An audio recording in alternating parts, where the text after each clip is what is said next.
Recent media attention. We're nearing the end, guys. So unfortunately, a lot of people rely on the New York Times, and you know, they do cover things, and it's good and bad. It brings things to attention, but they can be one-sided. And these are just a smattering of articles that I'm sure you all have followed, and concerns, red flags.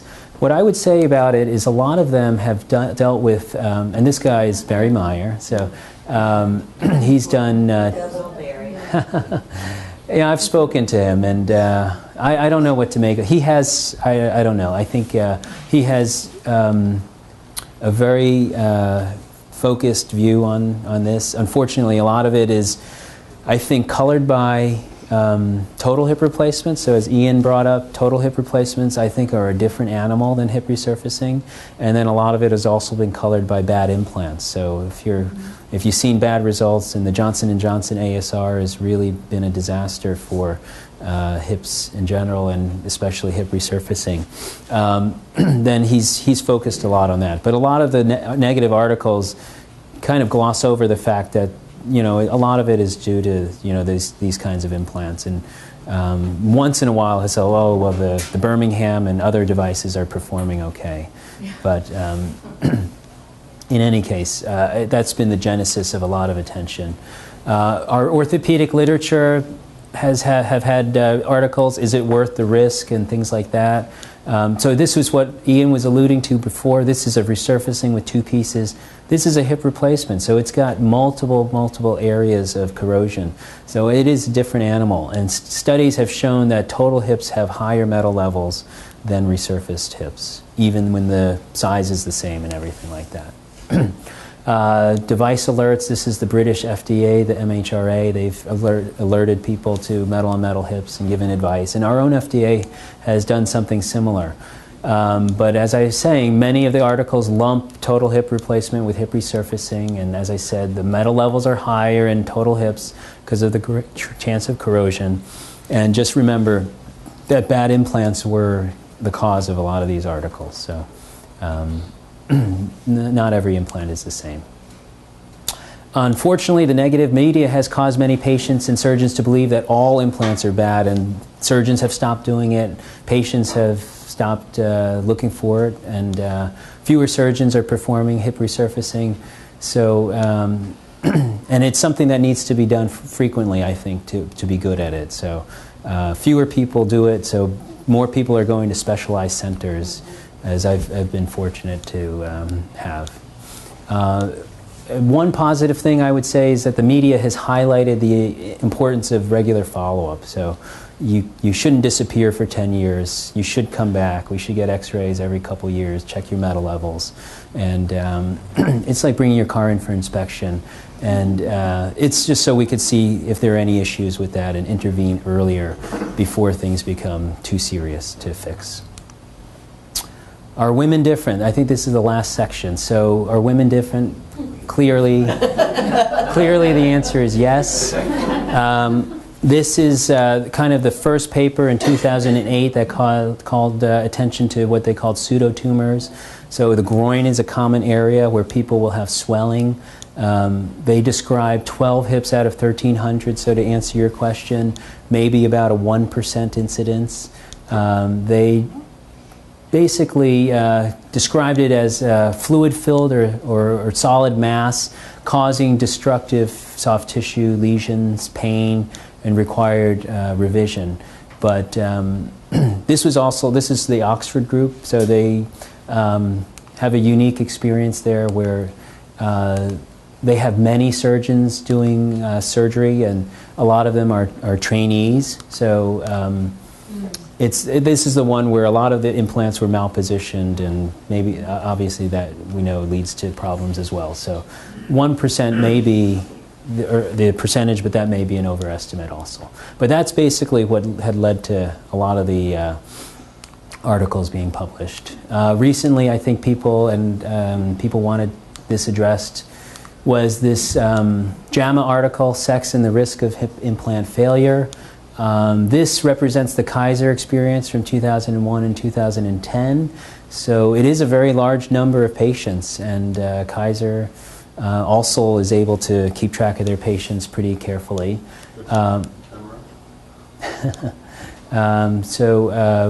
In this, women have a 2.3% all-cause revision rate compared to 1.9% of men at 5 years. And this is total hip replacement, whatever the bearing surface. But the greatest cause for revision was dislocation. So we've already talked about that the known fact that women are a greater risk for dislocation. So, perhaps dislocation is the confounding factor here. So, is that the inherent Q angle? It's not just the Q angle. It's laxity in the tissues, muscle strength, ball size. So a greater number of women had smaller ball size due to smaller bones.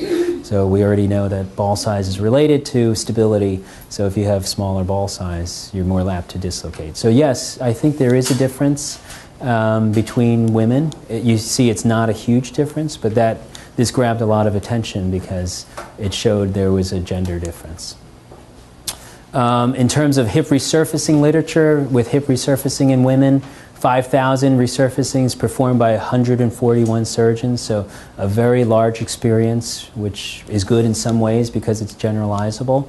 Overall revision rate was very good, so 3.6% at 7 years, but women, again, had basically a double the revision rate. So again, there's a higher rate of allergy dislocation and implant loosening, but also keep in mind these papers are written after the media and people started looking to revise these, so it's hard to tell, but I do think there probably is a higher rate. This says 141 surgeons. Are there any registries which actually break it down by surgeon? So if you took the top 10 in England, right, and you took that same stuff, right, would they come even close? Well, that's a great question. The question is, if you break it by surgeon and stratify it by surgeon, and obviously experience has a role, would the results be different? And I would say absolutely, definitely. Certainly specialists are going to have better results, I think. The Australian registry does break it down by experience, so they did find a significant difference in surgeons who performed less than 30 a year compared to surgeons who did more. This is the Registry of England and Wales, so they have over 400,000 hip replacements, over 30,000 resurfacings, and women compared to men, again, about double. Again, keep in mind this is during the whole height of the hysteria, and also a higher revision rate than total hip replacement. But as I said, I think many of you have seen what I wrote in response to this just for my patients. It doesn't account for function or complications. So if you have a hip that works better and dislocates less, perhaps it's still worth that slightly increased risk of revision. And that still means that 95% didn't have a revision. Just to finish up, we did a study also. The United States FDA mandated that we do a study. I'm part of that study. So our FDA mandated that we do a study. And this, our breakdown, we have 293 hips. The majority are men, because men just develop arthritis generally at a younger age with the cam impingement. So most of them are done posteriorly. Survival rate was quite good. So our survival rate was about 97.8% at 5 years. And we also did find a different rate between men and women. So the men are at the top, the women are here, and it was 99% survival for men, 95 or so for women at 5 years. Again, keeping in mind the time frame of this study. So the confounding thing, of course, as we talked about, is head size, and we definitely found a difference in head size by gender. Women average about 45 millimeters and men average about 50, which, as you saw from that Australian study, was kind of the cutoff that they had. You asked about other data. So this is Derek's data. He was kind enough to lend me this data. This is his data from 2012, looking at his results. He's had the longest follow-up, so here on the x-axis here, we have 10-year follow-up with figures, and now slightly over 14-year data.